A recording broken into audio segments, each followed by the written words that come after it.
This is the final video modifying my Volkswagen Fox, and today we're going to try and make it as fast as possible. This cheap Volkswagen has been a labour of love for me over the past few months. This car started as a completely unmodified, cheap runaround with a fair amount of practicality, but no real performance to speak of. Now, the Volkswagen Fox was never given a performance model, so my mission has been to make that happen by building what I think a Volkswagen Fox GTI would have looked like from the factory if VW had ever made one. We started off by transplanting a GTI engine from a Donor Polo GTI into the Fox, which already made the car scarily fast.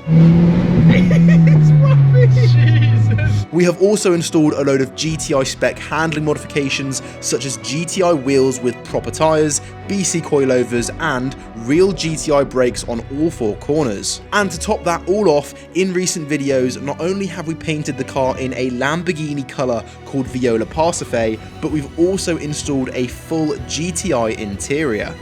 So now all of that work's been done, it is time for the finale, the video you've all been waiting for. How much power can we squeeze out of our GTI engine to make our Volkswagen Fox the king of all GTIs? Now, unfortunately, before we get on with any of that, there has been a bit of a problem which is going to stop us from chasing those really high power figures. I got scammed. Now, to give you all some context, you're going to need to know what a forged engine is, and in short, it's basically an engine which has had its internals strengthened to handle a lot more power than would otherwise be possible on the stock internals that came with the car from factory. So, for example, this might take the form of replacing the standard rods and pistons with newer, beefier ones. Now, with this GTI engine, the weak point is the rods. If you try and put silly power through this engine, the rods are likely going to bend and cause catastrophic engine failure. So me being me, I thought, let's fix that, and I bought this.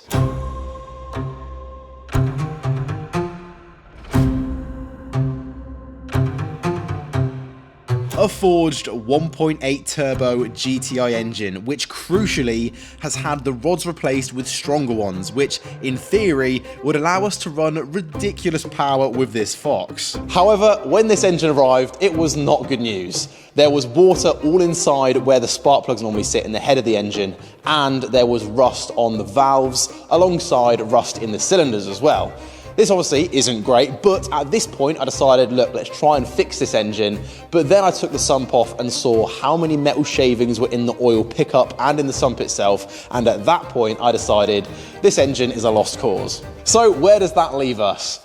Well, I have definitely learnt my lesson about buying forged engines off Facebook Marketplace, but in this video, the plan is to try and squeeze as much power as possible out of the standard engine, and I have bought a load of power upgrades to make that happen, so let's get into it.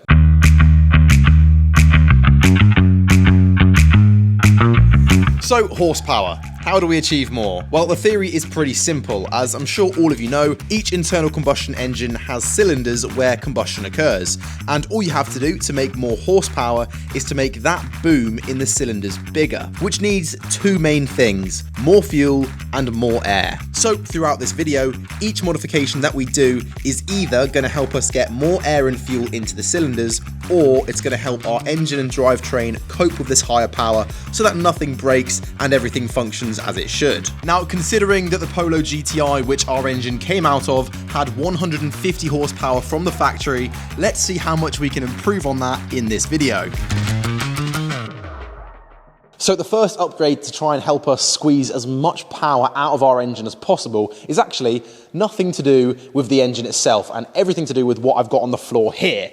Now, this is a fuel pump which I've taken out of Boris, and the reason why I've taken this out of Boris is because this is an upgraded fuel pump. It's called a Walbro 255, and they don't actually make one of these for the Fox. I've searched it and they don't make one, which is no surprise because not many people modify these cars.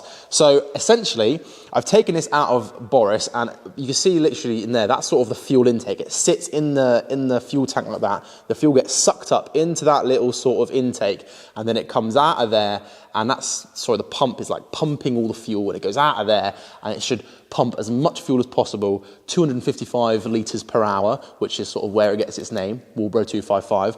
And basically, this is going to help us get more power because it's going to help us get as much fuel as possible from the tank to our engine. So what the plan is I'm going to try and get this into the Fox's fuel basket, which is supposedly, apparently, very small, and this might not fit. But to me, this looks like a pretty dainty fuel pump, so let's try and get it in.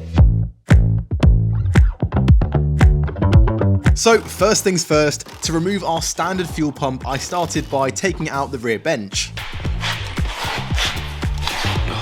That then allowed me to access the top of the fuel tank, where I had to undo a couple of electrical connections and also both the return and feed fuel lines. And then using a hammer and a screwdriver, I could undo the top of the basket and remove it. Okay, here we go. Well, that's out now. This is our lever. That sits on there, and the fuel puts that up and down. And this is like a little measuring thing there, and that tells us where your fuel gauge is, do you see? Yeah. Brains. Whoa, he's a professional. Nice. Nice, there we go. So now that I've got the fuel basket out of the fuel tank, I can get on with removing our standard fuel pump. But before doing that, I actually want to permanently remove the fuel pressure regulator that sits in the fuel basket. And the reason for this is because on the GTI engine, it actually has a fuel pressure regulator on the fuel rail already. So this one has got to be removed. But once I'm done with that, I can then take out the standard fuel pump. So we've done a bit of digging off camera, and to my disbelief, the micro fuel pump will in fact work with the Fox. So this is our Fox fuel pump, and this is our micro high-powered 255 Walbro fuel pump. And as you can see, I have fit this plastic sleeve over it, which used to hold this into place. But as you can see, it literally fits perfectly on our high-powered micro fuel pump. And on top of that, the little filter that sits on the bottom of the Fox fuel pump fits perfectly on the bottom of the mic. I mean, it is absolutely unbelievable that this works. I am genuinely in shock. This is probably like a 1 in a million chance. So anyways, all we need to do now is get this fitted into the fuel basket, get everything wired up correctly, and then, yeah, get it installed. So with the knowledge that our micro fuel pump would work with the Fox, I could then get it installed into the Fox's fuel basket. Now, because this micro fuel pump is a little bit taller than the Fox's fuel pump, I did have to hold it down with a cable tie. And before tightening that up, I had to connect up the fuel pump to the top of the fuel basket with a rubber fuel line. And then the final step to complete our beautiful fuel pump setup was to get the fuel pump power wires reconnected up, and then we were finished.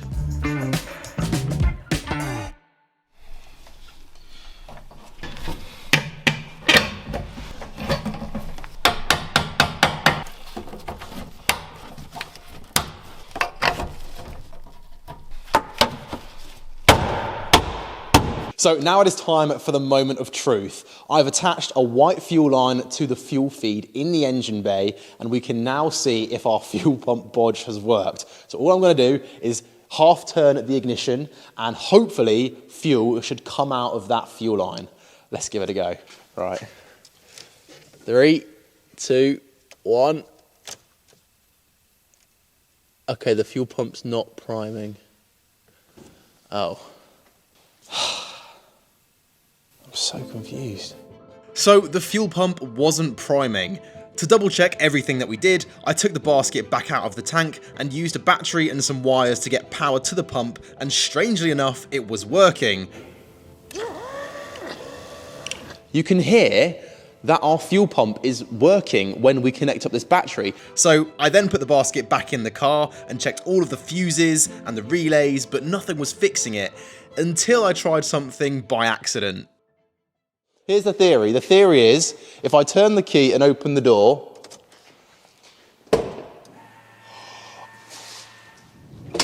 no way! Did that come out? Yes! Yes! Yes! Oh my God. Maybe that whole time, it was just the fact that the door was open. I think so, maybe. I'm such an idiot. Right, so now that our fuel pump is in and actually working, we can move on to power upgrade number 2, which is this. This is a clutch and flywheel assembly. Now, the eagle-eyed viewers among you might remember that we fit a new clutch to the engine before getting it in for the first time, and you might be wondering, well, why am I now fitting another new clutch? And the reason why is that that clutch was just like a new standard clutch. This is an upgraded Sachs VR6 clutch, which should be able to handle a lot more power, and alongside that, we've also got our flywheel. Now, this is a single mass flywheel, which is a lot lighter than our dual mass flywheel, which is currently in the engine, which should not only help us rev up even faster, but also give us just an extra little bit of power. So we're going to get this installed. Let's get into it. So in order to get our new clutch and flywheel fitted, we firstly got to remove the gearbox.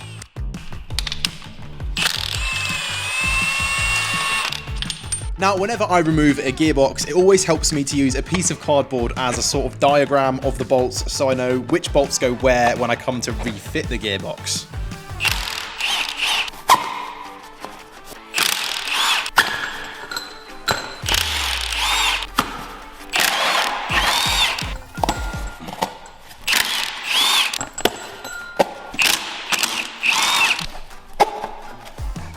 Once I had removed all of the bolts, I could then try and wiggle the gearbox free. And once that was done, it was then time to remove our old clutch, which, as you can see, doesn't really look that old.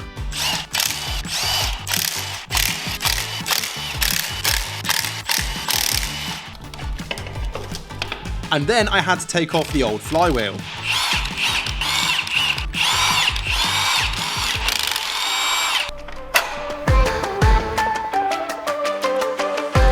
Then it was time to get our new flywheel fitted.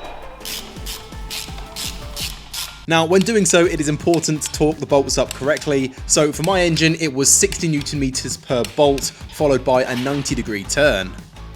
And after that was on, it was then time for the clutch to go on, making sure to use the clutch alignment tool. And the bolts had to be done up to 20 Newton meters each in a sort of cross pattern.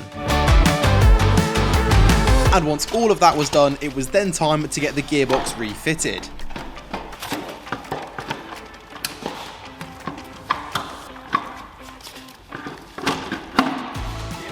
And this is now a lot easier thanks to my cardboard bolt diagram.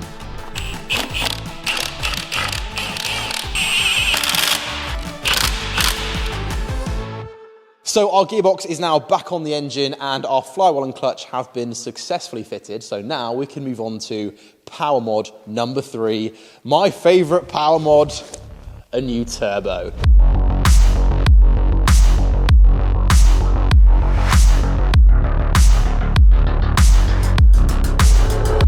Now you might think, that turbo looks quite small. Well, it is, but this is a hybrid turbo, meaning it's got sort of a new impeller and everything is made more efficient in there to make more boost and a faster spool as well. So we need to replace our standard turbo with this one, so let's get it on.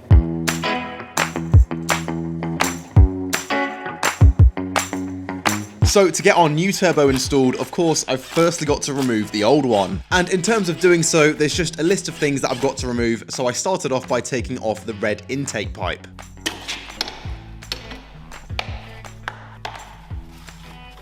Then there was some boost piping to remove. And after that, there was a heat shield just above the turbo that I wanted to take off just to get it out of the way. And I also had to remove all of the water and oil lines, which are of course responsible for making sure the turbo is cooled and lubricated. The last bolts to remove were the 3 that mount the turbo onto the exhaust manifold, and once those were undone, the turbo could be taken out. So here we have our old turbo, and here we have our new turbo looking much nicer. And also something else you might want to take a look at is sort of that centre shaft. As you can see, all around that sort of centre bit of the turbo, there's a load of oil, which is definitely not good. So it's definitely good we're replacing this. And also the centre shaft has a fair bit of play in it as well. So this turbo was definitely on its way out. Let's get our new one fitted. So once I had fitted the coolant return line to our new turbo, I could go ahead and get it installed. Now before getting the oil feed and coolant feed lines fitted, I firstly gave the turbo a little injection of oil, just to make sure on first start it's nice and safe. And once I had taken that precaution, I could then get the coolant and oil feed lines fitted. I then moved on to tightening up the 3 exhaust manifold bolts, followed by plugging back in the coolant return line, alongside the oil return line. I also had to do up the bottom bracket of the turbo that helps support it, and finally it was back on with the boost piping and the heat shielding. Also, just a quick reminder to smash that subscribe button if you haven't already, because it massively helps me bring you even more content just like this. Something else that we now have to address is how the compressor housing on our old turbo is actually a lot smaller than the compressor housing on our new turbo. This means that our old red intake pipe will not work because, to put it simply, it just won't fit. So to fix this, I have bought a new black intake pipe, which is the correct size. Now, when fitting this, we've also got to make sure to connect up all of the necessary little bits and bobs, such as our recirculation valve and also the N75, which is a very important electronic solenoid which helps us control the boost level of the turbo. Once all of that's done, we can finally install our mass airflow sensor, or MAF for short, and we will also be upgrading this from our Polo GTI MAF to this new wider diameter Audi S3 MAF. Nice. It is. Send messages to the engine. Literally. Go faster. Right, so now that our intake is fully together and ready to go, we can move on to a couple of things we need to remove. So firstly, all of these noodles on top of the engine, and on top of that we can do a secondary air pump delete, which is this, all of these big black pipes, and then also this underneath the inlet manifold as well. So we can take off a lot of stuff, which is going to help us remove a bit of weight from the engine, but also it just helps reduce our complexity, and it also makes our engine look a bit nicer as well. So let's get on with it. So the name of the bunch of noodles on the top of the engine is the N249 system, and it's basically a system that allows the recirculation valve to be controlled electronically by the ECU, but it is not essential, and it's a very common system to be removed from these engines. There it is. It's all unnecessary, all this stuff. So once I had removed the N249 system, I then had to plumb a new vacuum line all the way from our forge recirculation valve to the inlet manifold so that it could have vacuum.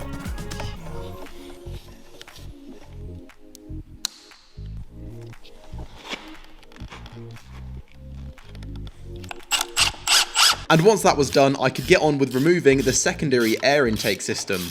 There it is. Oh, okay, that's that.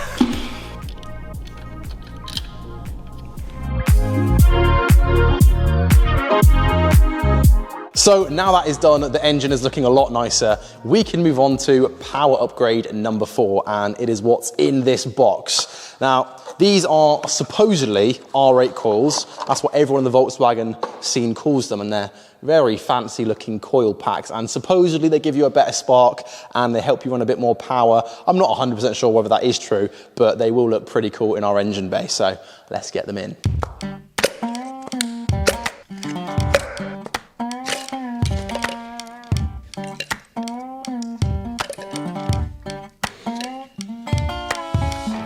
I don't know how much horsepower that's going to give us, but it gives us at least 5 for the looks, I think.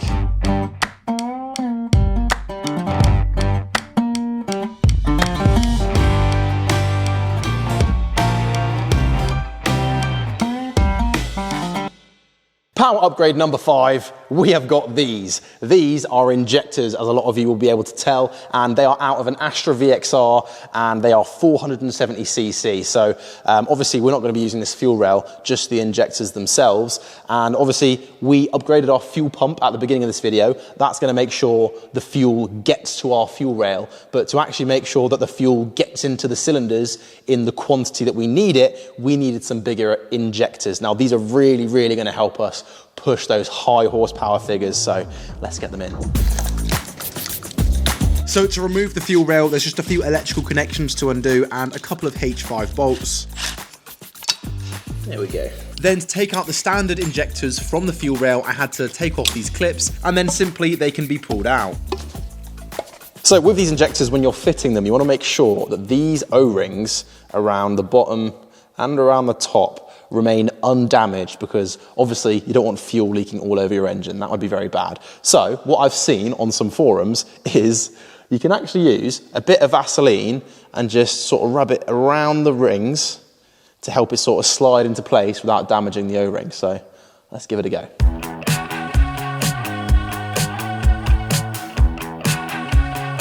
Nice. That worked really well, actually.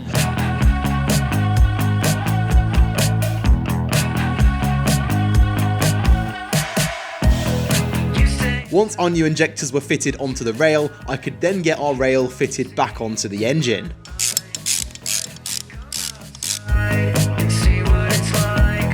And once the rail was refitted, I could then get all of the electrical connections back in place and connected up.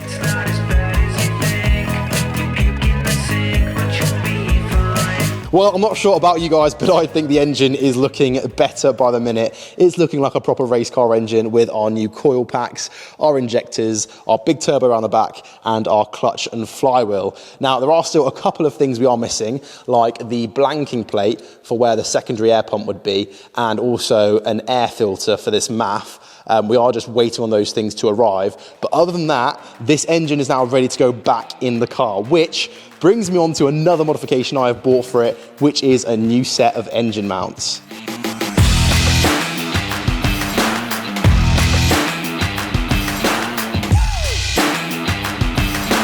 So these are a set of Vibratechnics engine mounts, and don't they just look beautiful? I love these. They're a really good set of engine mounts, and they're going to make sure our engine is nice and secure in the engine bay. Obviously, this engine is a lot heavier than the 1.4 that was originally in the Fox, and on top of that, now we're going to be running a lot more power. There's going to be more torque going through the wheels, which is even more reason for us to fit a good set of engine mounts, so we can get these fitted alongside the engine.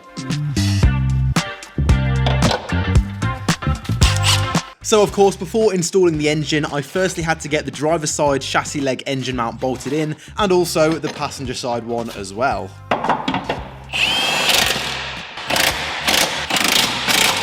So once both of our beautiful Vibratechnics engine mounts were bolted in, we could then use our trusty technique to install an engine by lowering the car over the engine with our 2-post ramp. Now, when doing this process, it's important to communicate with whoever is operating the ramp so you can check for clearance and avoid crashing into things. But once it's roughly into place, the engine can then be bolted up.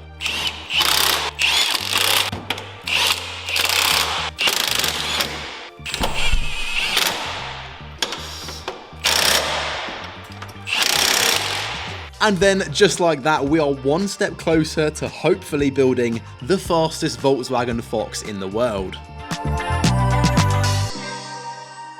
So the engine is now in, and I think we're making some pretty good progress. Now, I know there will be a few of you who are quite disappointed that we're not using the forged engine to make the maximum amount of power that we possibly could.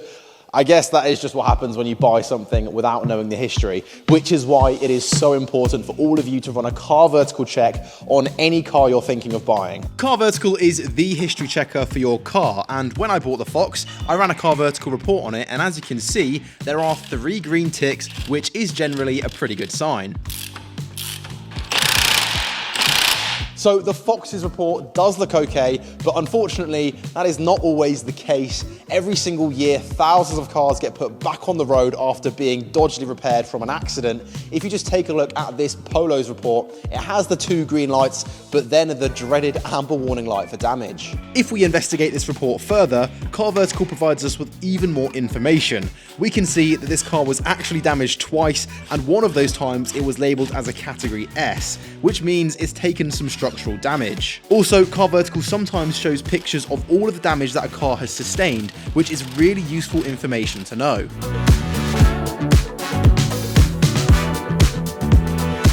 So it is safe to say, if I was out buying a car and I saw a Carvertical report like that, I would definitely stay clear. So to check any car on Carvertical, click the link in the description of this video and use the code JACK20 at the checkout for a 20% discount on the price of a Carvertical report. And you never know, it could save you a load of time and money. Right, so now that our drive shafts are in, we can move on to the final power upgrade that I've got planned before we take the car for a remap, and that is a downpipe.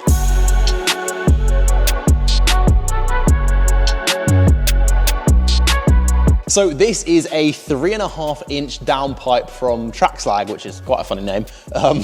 And basically what this is gonna allow us to do is help our engine breathe better. It's gonna allow us to sort of expel the exhaust gases fast enough for the power that we're aiming for. So this is an absolutely essential upgrade. So let's get it on the car. So to get the downpipe installed, I firstly got to fit on this adapter pipe, and the reason being is that the diameter of the downpipe is actually more than the rest of the exhaust. And once that was done, I could then lift the downpipe into place. Now, when doing this, it does require a bit of manoeuvring and trial and error.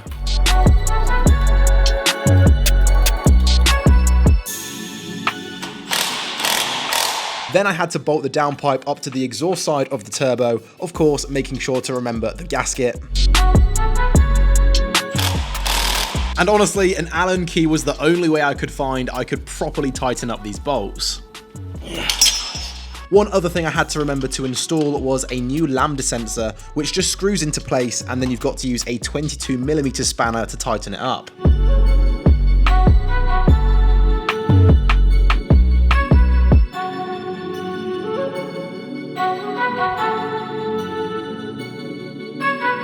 So that is our downpipe installed, and I think that is looking absolutely awesome. Now, this is a really important modification for chasing those high horsepower figures, so I'm really, really glad we've done this. Also, another quite funny thing is our exhaust system is such a Frankenstein. We've got this Trackslag downpipe at the front. We have a Miltech exhaust system in the middle, and then all the way around to the back, we have a really cool custom fabricated rear section built by the guys at the exhaust company. So I actually really like our little mishmashed exhaust. So now that's done, we can move on to just getting this car back together. Now, you have already seen me do this a million times, so we're just gonna try and bang it out as fast as possible. So to start off with, I could bolt up the subframe, and I have done this about 20 times now, so I feel like I could do this in my sleep.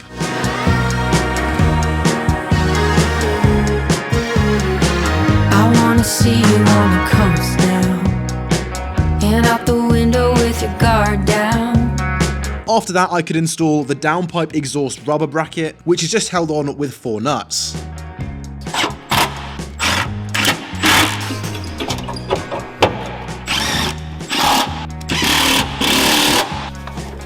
Nice, solid. Nice. Reveal nothing's really what you feel. I could've warned you.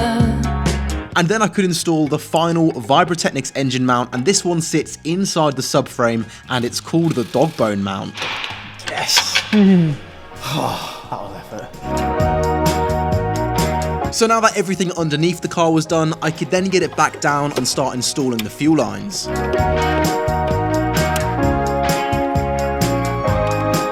Next, I had to bolt in the clutch slave cylinder, and then I also had to connect up the gear selector cables. That then allowed me to install the battery and also sort out a lot of the loom that sits at the front of the engine.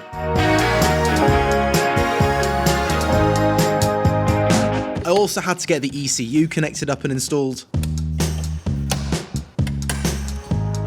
Our new air filter and blanking plate had just arrived, so I could go ahead and get those fitted too. We are almost there now. I just had to get this front rad pack bolted on, which includes our intercooler, the crash bar, and the radiator. The last things to get connected up were the boost pipes and also the radiator hoses. And then I could finish up by getting the bonnet latch in and also fitting back on the wheels.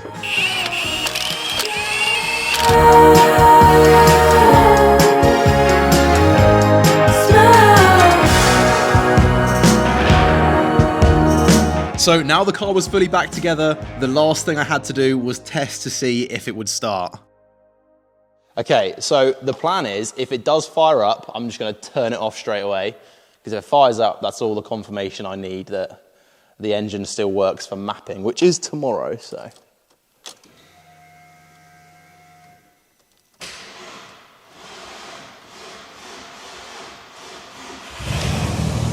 Yes!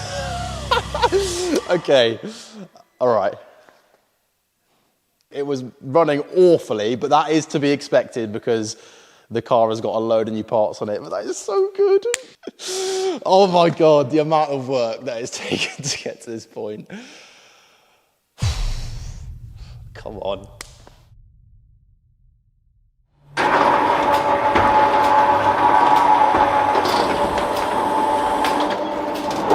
Today is mapping day. The car runs, the car drives, which means that's all it needs to do for us to be able to get this car on a dyno and hopefully squeeze as much power as possible out of this engine. So all we've got to do now is get this car on the back of a trailer and take it to TRS Performance.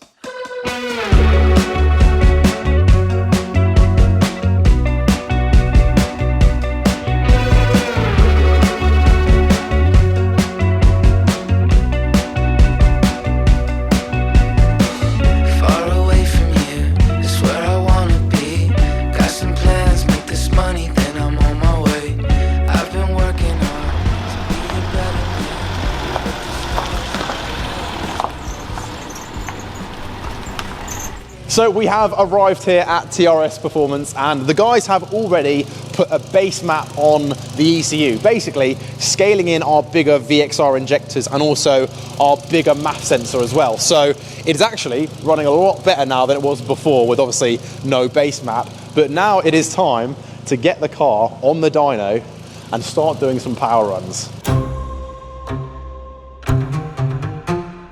So this is the moment that weeks worth of research, parts hunting, planning and working on this Volkswagen Fox has all led up to. How much power can this car make after all of the effort? Now the type of dyno we'll be using is called a hub dyno. Many of you might be familiar with rolling roads, but this type of dyno is actually more accurate and will give us the exact reading of horsepower that our engine can now produce. Now to get the car mounted onto this type of dyno, we've actually got to take off the wheels and also remove the brakes and then fit on this adapter plate which then bolts up to the dyno itself. And honestly, I would be lying if I said I wasn't a little bit nervous.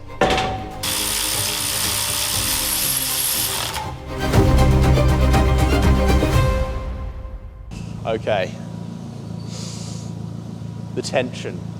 You could carve it with a knife. I don't get nervous. After getting the car fully mounted up on the dyno, we could do power run number 1. And the purpose of this is to just get a safe baseline figure of horsepower to then start building from. Should we go in now?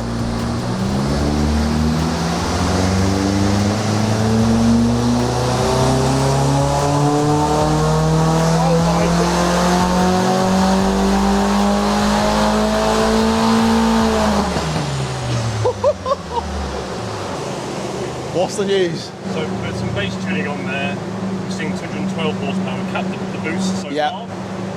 Now it's time to turn her up. Okay, so we started, that's power run number 1. We've just got like a really sort of low base map on there, 212 horsepower. Yeah, so 212 horsepower for power run number 1. Now we can sort of start turning it up. Crank her up, maybe. All right, let's do it. But unfortunately, things are never that easy. This is where we ran into our first problem. Right, power run number 2.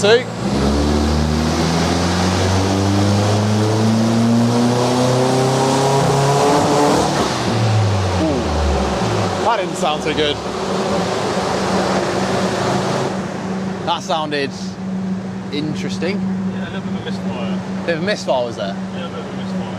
Still not making the boost though. Are we not? No. So essentially we think the problem is the N75, which is like a solenoid on top of the engine, and it basically got a load of vac lines going into it, and we think that might have gone kaput, which is meaning we can't give the turbo, well, the turbo can't produce more than 7 psi of boost, right? Exactly. We can't ask it to produce anymore, even though we're asking it to produce like 1.3 bar at the minute, Exactly. aren't we? So we're asking for 1.3 bar and getting 0.5 bar, which is just activated pressure. But at 0.5 bar, we're producing 215 horsepower. Which is good, and we've still got 275 newton meters of torque, which is good at that level. We just need to turn it up, but we just can't turn it up. We're asking it to do it, and it just won't deliver it. Okay, so we just basically may need a new N75. Maybe just an N75 out. Yeah. Okay. Right. Well, that's not the end of the world, really. No. It's not the end of the world. An easy fix, but probably won't be able to get our hands on one today. We are back. It has been 3 days, 3 nervous days trying to get everything sorted out with the car. Now, obviously we mentioned that the N75 was faulty. Well, that's what we suspected. Since then, a new N75 has arrived and Pete here at TRS Performance has fit the new N75 and now we have boost control, which is really, really good. So it was a faulty N75 that was causing our issues 3 days ago. So now we've got a fully functioning boost control system. We can now do some proper power runs, not 215 horsepower. That was very underwhelming. So we're going to get the car back on the hub dyno. Well, it's already on there, as you can see.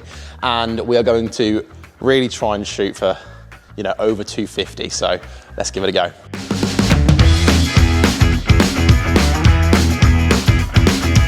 So now that we were all feeling optimistic that our problem was solved, we could then go ahead with power run number 3. I am very, very excited. Honestly, I have no idea what it's going to make. If it makes over 250 horsepower, this thing will be an absolute weapon. Right, we're going.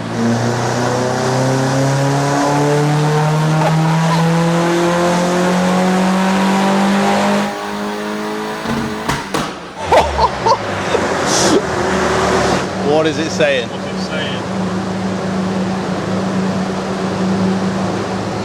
So far, 336 meters, 275. 275 horsepower. It is so loud in it.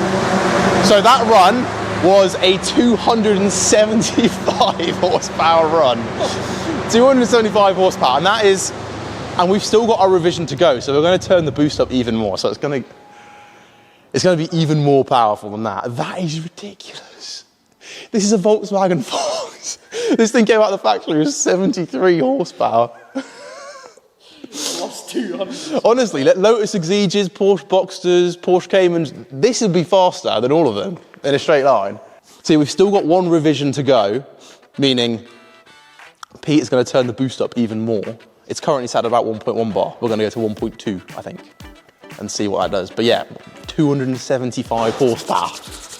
So Pete could then go and work his magic and turn up the boost, and then it was time for power run number 4.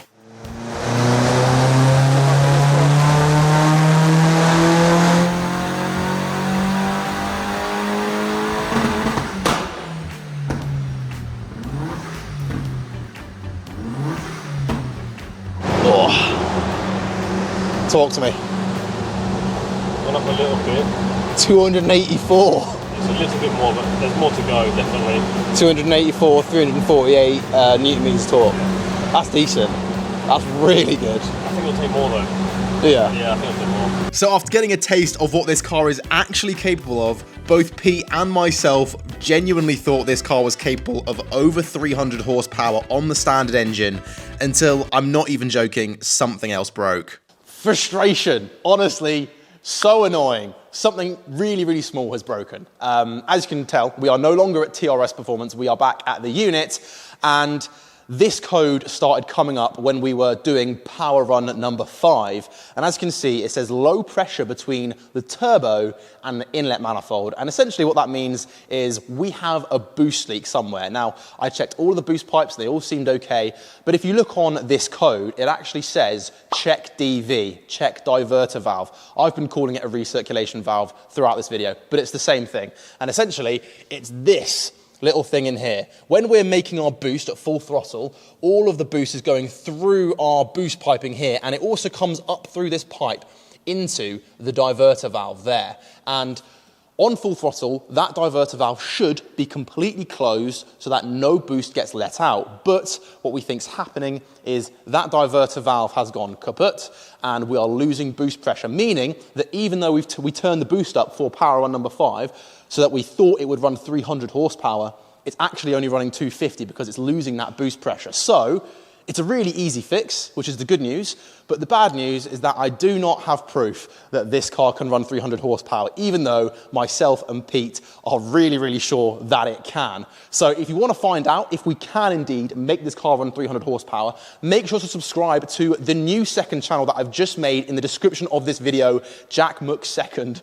And yeah, on there, we're going to be fixing a few of the problems with this car and also taking it back to TRS to get that magical 300 horsepower figure. But this is the final video that I'll be posting modifying this Volkswagen Fox on the main channel. So here's the end product.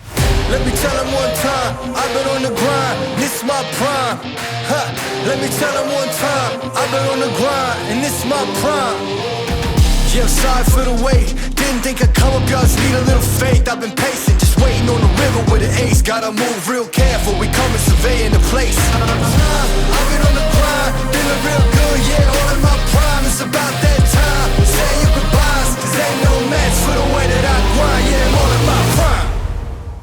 So if you did go on to enjoy this video and the whole series, then make sure to smash that like button and click that subscribe button if you haven't already, and I'll catch you in the next one.